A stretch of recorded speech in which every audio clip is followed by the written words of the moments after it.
welcome back to a Spooky Time podcast with me, Nicole. So today's episode isn't going to be true crime.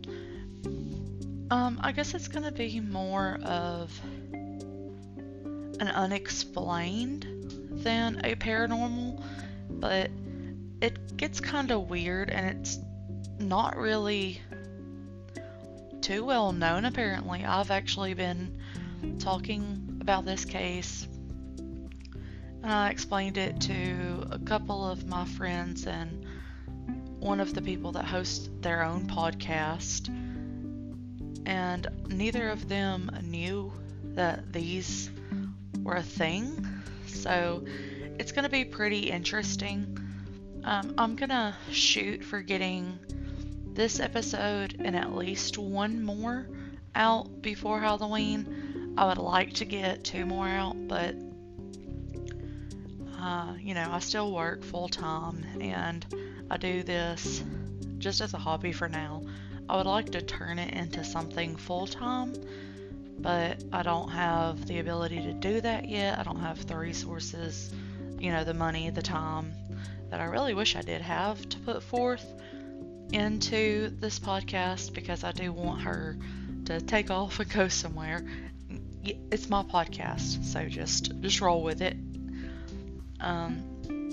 So today we are going to be doing Black-Eyed Kids, and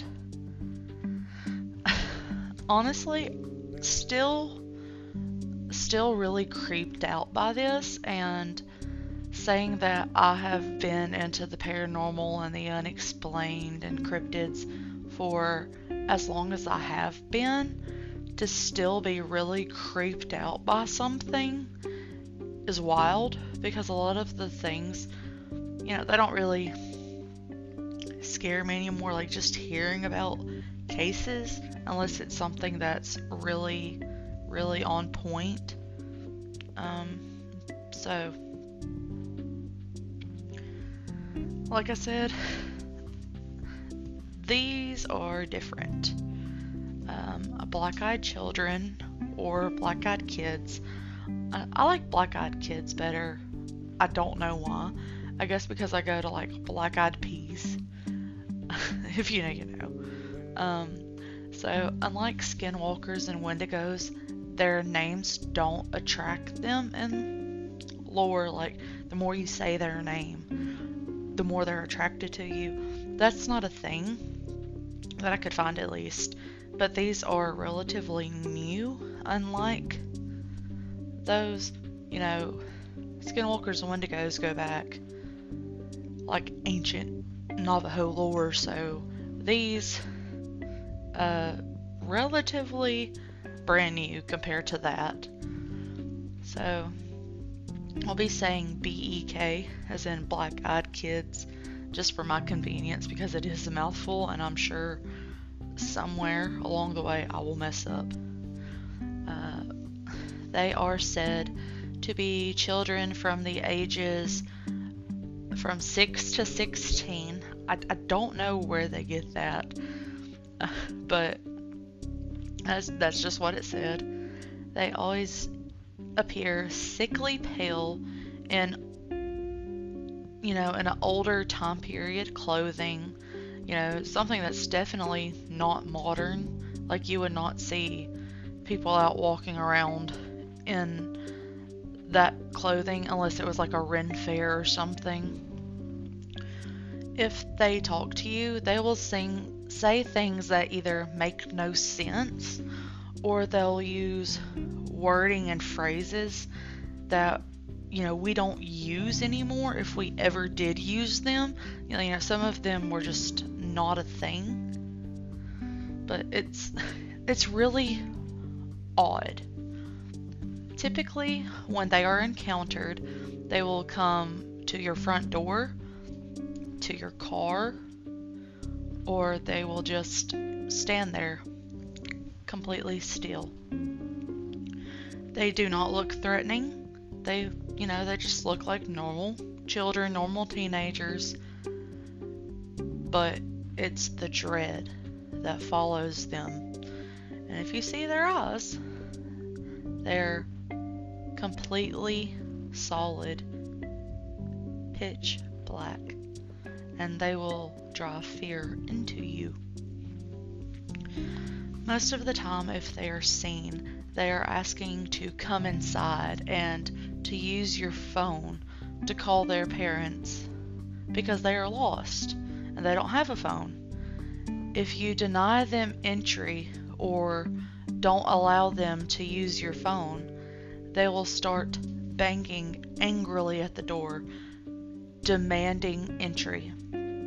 The sense of dread will start to grow.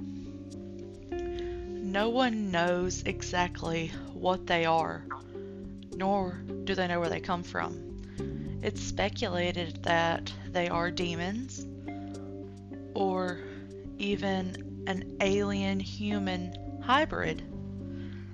Demonologists believe that they are children of the devil himself, and if you let them in, you are allowing the devil to enter your life. Some claim that they have existed since the 1980s, but most sources say that the legend originated in 1996. If you know, I was born in 1999, so 3 years before I was born. In posts that were written by a Texas reporter named Brian Bethel, where he wrote about 2 alleged encounters with the black-eyed kids. In 2012, Bethel retold his story on Monsters and Mysteries in America, a TV show. He also wrote an article for the Abilene Reporter News, where he described his experience again. The legend of the BEKs has since traveled to the UK, where in 2014, the Daily Star wrote 3 front-page stories about sightings of the BEKs that lurked in a pub in, don't come for me, is it Staffordshire? That's how it's written. I'm sure that's not how it's pronounced. Ghost hunters who believed that the black-eyed kids were aliens, vampires, or ghosts that took these alleged sightings very seriously. People claim to see BK when they are driving late at night down an empty road, or even outside of their windows late at night. Some even say that they have seen them lurking in the shadows of their rooms, mostly during sleep paralysis episodes. Most of this information has come from tbsnews.net and my general knowledge compiled from several different podcasts, just searching urban legends. The story that I'm about to tell was in the same article that I got this information from tbsnews.net. And I've heard of this story, I've heard either this exact one or one that was almost exactly the same. And it was either Morbid or And That's Why We Drink, if I'm remembering right. But just because I've heard it doesn't mean somebody else has. So I'm going to read that story. In the snowy town within the middle of nowhere of Vermont, an elderly couple heard the sound of 3 loud knocks on their door. They opened the door and saw 2 children, a boy and a girl. "Parents will be here soon. May we come in?" The children did not make eye contact and just stood there in the doorway. The elderly couple were hesitant, but after a while, they let the boy and the girl inside. The kids settled on the couch while the wife made some hot cocoa, and the husband asked them questions that went unanswered. The wife returned and noticed that her cat was scared and angry with the children. "May we please use the restroom?" The wife looked at the kids and she finally saw them. The children's eyes were as black as a starless universe. She directed them to the bathroom and returned to her husband, who was covering his face with his hands. "Did you see their eyes?" The husband then showed her his hands full of blood from a nosebleed. The power suddenly went out and the house turned dark as the kids' eyes. The wife headed to the restroom and was confronted by the voice of the kids at the end of the hall uttering, "Our parents are here." The kids then exited the house, leaving the door wide open. The wife then noticed that there were two men at the end of the driveway. The men were very tall and slender. The wife waved, but did not receive the same friendly gesture. The two men and children then drove away together in one car. The power then came back on a little while after the kids had left. Throughout the next week, weird things happened in the house. 3 of the 4 cats went missing, and the 4th had been found dead in the pool of its own blood.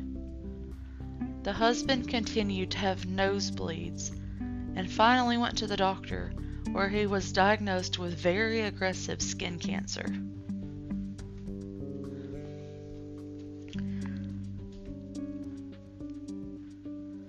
And so that is actually the end of the story. I'm kind of upset that there's not really an ending for that story, but it is often said that if you encounter these beings and you let them inside, that your health will rapidly decline and you could have cancer or even as far as radiation poisoning. And I don't know, but I do believe that, just knowing about aliens and if they have a tie to aliens, like being an alien-human hybrid, that would explain some abductions to me. Like when people say that they have been abducted and poked and prodded and all these, experiments are done on them. I could see that making sense, because I would also connect the radiation poisoning in my mind, like that. If you follow that trail of abduction, whatever, I'm sure far superiorly advanced technology they have to be able to make a human alien hybrid, and then the radiation would be explained if they do have more advanced technology, because I'm sure it would take a lot of materials to power that. I'm not sure what I'm trying to say here. I've lost my train of thought, but I'm just saying, if you connect the dots, it makes sense. It honestly does make sense to me. But that is the end of this podcast for today. And I know a lot of the people have, well, not a lot of people, but at least a couple have said that my podcast episodes have been getting shorter. And yes, that is kind of true, but whenever you cover, paranormal or unexplained or unsolved things, and like I don't have a co-host, it's just me, so I don't have ads, I don't have any banter. Majority of the time I just say, I don't know, like a minute little greeting and then jump straight into the story, and I don't have any interruption. It's just a straight podcast episode. So, without ads or banter or anything else being added in, they do run shorter, but like I said, I hope to be able to put the research in and the time in to have the episode podcast be longer. I don't know when exactly that would happen, but I do plan to do that in the future of this podcast. For now, I'm just trying to keep her afloat and have her grow as much as we can. Alright, so I'm going to go ahead and end this. I want to start doing listener tales or listener stories. So a spookytimepod@gmail.com. You can send those to me. If you have any, like if you want to collab or be a guest on the podcast for whatever reason, if you don't have like my contact info, a spookytimepod@gmail.com, I'll check that so you can get in touch with me there. If you're aware of my Facebook, Nicole Crook on Facebook, I have a professional page as a podcaster. Hey. You can hit me either of those. You can reach out to me on Instagram. Just the norm over here, trying to throw my pot out. We are live on Apple Podcast, Spotify for podcasters, iHeartRadio, Amazon Music. If there are any other platforms that I need to throw my podcast on, if you let me know, I will do my best to try to make that happen.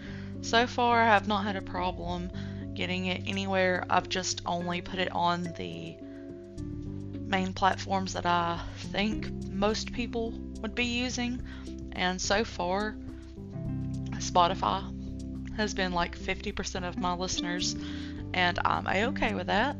Spotify is what I use to record these and publish these, so it's all good with me. If you guys would like, share, comment, rate, if your friends like true crime or anything spooky, I'm your girl. If you have podcast suggestions, like for cases, cryptids, I have cryptids, unsolved, disappearances. I have a lot of notes that are in the work, but I will always take suggestions if that's what you guys want to hear. Alright, I will be back soon. Love you guys.